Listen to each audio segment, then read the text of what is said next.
Welcome everyone, my name is WirthyPickle and this is your channel for all things Starfield. Can you guys believe we're just a couple weeks away from selling out our careers and family life just to play Starfield? I can't either, and with how big this game is supposed to be, I really do need your help. I have a lot of video ideas in mind for when the game comes out, but if there's any specific feature or aspect of the game that you want me to cover as soon as possible, please let me know in the comment section below so I can prioritize making those videos that you'd like to see.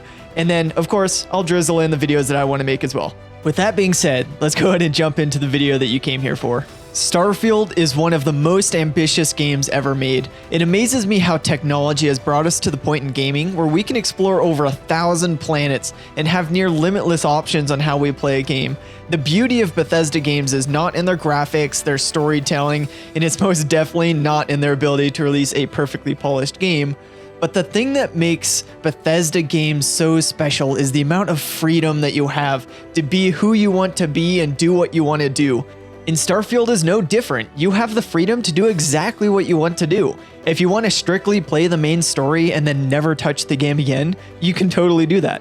If you want to spend hours not touching a single quest, but instead running around, stealing from people's houses, pickpocketing, murdering and looting bodies, and then flying off into space just to hijack and sell ships, and then use your wealth to live a life on the countryside, you can do that. If you want to build a business and become the richest person in the universe by setting up hundreds of mining and manufacturing outposts and trade routes, you can totally do that. Do you see where I'm getting at though? There's so many options in this game. There's endless freedom to choose what you want to do and what you don't want to do. There's so many aspects and features of this game that are totally separated from one another. So if you want to pick and choose what you want to do, you have the freedom to do that. Now, there are a couple things in the game though that you simply can't ignore, and one of those is the economy system. Now, with all the information that Bethesda has given us on this game, they've really only hinted at different aspects of the economy and banking system. So in this video, we're going to break down everything that we do know and ultimately give you a good idea of the scope and purpose of the economy system in Starfield, as well as give you an idea of some aspects of the game that have been hinted at. And then, of course, once the game is released, you can expect a more thorough video from me about the economy system and the best ways to manipulate that and make the most money in your playthrough. So why is the economy system so important, and why can't you just ignore it in your playthrough? Well, Starfield's going to have a few progression hindering features that are going to require you to invest credits into your starship to reach different parts of the game map. One example of this is the grav drive system in your spaceship.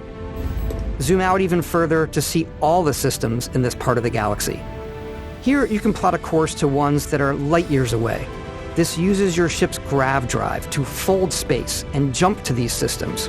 And you will need to upgrade your ship and skills if you want to jump to the most distant ones. So from this little clip here, we can see that you'll need to be able to upgrade your grav drive to travel to further solar systems if you want to explore there. The last thing you're going to want is to try to travel to a further solar system to explore and see what's there for whatever reason, and you can't travel there because you have no credits to upgrade your grav drive. At some point, you will need to upgrade that grav drive, and you will need credits for that. So then, what are some ways that you can make credits in this game? There's a lot, so just to list a few, you could be rewarded for completing missions, whether that's from main quests, side stories, or even random encounters. You can of course find credits while you're out and about, like finding a few credits here and there sitting around on tables, or on bodies that you left sleeping after a fight. You can also make money by boarding enemy ships in space, killing the crew, and stealing their ships. You'll of course need to get their ship licensed, but then you can sell that ship for profit. Also, based on some hints that we've seen while shown Neon, it looks like we'll be able to get involved in some drug trafficking, and I'd love to see some quests that involved a few intricate heists on Neon as well. We saw a small glimpse of an assassination or mercenary work to get money. And if we look closer at one of the starter skills, Commerce, it reads, in the settled systems free market economy, almost anyone with the right skill set can open and run a successful business. Shout out to the free market economy in Starfield. It sounds like we'll be able to set up and automate various businesses in the game. Now, there's multiple skills dedicated to settlements and outpost building, so from the wording of this, it sounds different.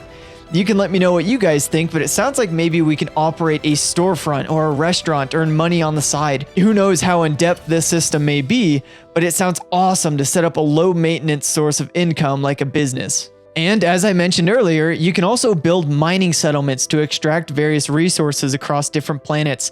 These resources have different grades of value to them, as you can see from the different star counts on these resources. Not only can you mine and sell those resources, but you can then take those mined materials, set up a trade route, and transport those resources to a different location that you say dedicated for a manufacturing facility. And then by hiring people to transport and combine those resources to build a specific higher value item, you can build an entire system that mines, extracts, transports, and then manufactures items that you can sell for massive profit. This is one system that I am really excited for building wealth. It sounds like it's going to be a bit later in the game, but this is how you're going to be able to build just massive amounts of wealth by having these very intricate trade routes and systems for creating items to sell. Now, one thing we don't know about that I have a lot of questions for is how the economy system works when it comes to different solar systems. Is it going to be one massive economy, or is it going to be sectioned off to who controls those systems? For example, if I set up a manufacturing facility and I'm selling tons of, I don't know, t-shirts, and I just start flooding the market with millions of these t-shirts, eventually are those t-shirts values going to decrease, therefore decreasing my profits? But then if I ship them and spread them out to different solar systems and then sell the items across those solar systems, will I keep my profits up? We don't know. That sounds more like a No Man's Sky type of system with the economy. I don't think it's going to be that intricate. I looked for it in here and I didn't see anything, but I'd be very curious to see how that's going to work. And then lastly, you'll be able to make some money by trading or selling items like food, weapons, armor, just kind of random crap that you find like any Bethesda game. But those are just some of the main ways that I found that you can make credits in this game. I'm sure there's going to be a lot of other ways, but those are the ones that we've seen in the showcase. While we literally saw 0 examples on how much money you actually make from each of these activities, they did show us plenty of examples on how expensive certain items are. But before we look at those items, I did want to talk about the potential banking system in Starfield. When we look at the Dream Home trait, the description says, "You own a luxurious customizable house on a peaceful planet. Unfortunately, it comes with a $50,000 credit mortgage with Gal Bank that has to be paid weekly." The bank can also be seen here in New Atlantis. I'll show a picture on the screen so that you can see it. There's actually a physical location for the bank, and it's not just some mythical debt that you have out there in the ether. It's actually there from an actual bank. From this, we know that you can also have credit in the game. At least you can have a credit mortgage. Now, what we don't know is whether or not you can use this credit outside of this single trait or for this specific mortgage. For example, if I want to get a loan to purchase and start a business, will I be able to do that? Or can I get approved for more or less on the loan depending on my standing with the United Nations or the bank, or really how much money I make? We also know this debt is paid each and every week. While we don't know, I assume that if we don't have enough money, we'll go in the negative. Or maybe just a random person from the bank will find us and demand we give him various items we have in our backpack that can make up the money that we owe them. Well, it's a very simple thing that they showed us in the showcase. This really opens up the door for so many possibilities if Bethesda really decided to make a true banking system. And I find that not a whole lot of people are talking about this. People have pointed out the bank, but not many people have talked about what it actually means if there is a full-fledged banking system in Starfield. And lastly, let's take a look at the various ships and items they showed us in the deep dive video. Looking at the weapons we saw in the showcase, the values are actually kind of all over the place. Items in Starfield are put into different categories based on their rarity, just like a lot of games out there. In the showcase, we saw normal rarity, rare, and legendary items. As I'll show you though, just because it's more rare may not mean it's actually worth more. For example, we have this rare shotgun that's valued at 15,000 credits, and this cool looking beam rifle at 11,000 credits. But then we were also shown another rare weapon, and it's only worth 3,000 credits. So what does this all mean? Well, I think the answer is actually quite simple. I think it just depends what level you are when you come across the weapon. For example, if you're level 5 and you come across a rare rifle, it may only be worth 3,000 credits. But if you come across a rare weapon when you're level 25, it may be worth a lot more. And this tells us that there's going to be weapon and armor scaling in Starfield, which I think is fantastic. So later on in the game, it's easier to come across more credits because the items that you're coming across are going to be worth more because they're scaled to a higher level, which I think just makes the economy balanced out much, much better. You know, if you're later in the game, it's going to be easier to acquire credits, even if you don't want to invest a bunch of time and money into building a business or an outpost. You can find weapons and sell them for more and just use that to fund the projects that you need. A really good example of this is when we're shown a legendary mining helmet that's only worth 1,000 credits. Its stats really aren't that great, presumably because the player is lower level, but it does come with some cool player buffs besides the normal protection stats. But again, I think this just proves that if you're lower level, you know, things are going to be worth less, even if it is a higher rarity. I also imagine in Starfield, it's going to be like other Bethesda games where you may find an item and it's going to tell you one value, but then when you actually go to sell the items, the trader will offer you much less for the item itself. And I think we also see this when they show us the ship builder with the Frontier. You actually have to go to a specific trader or vendor when upgrading your ship.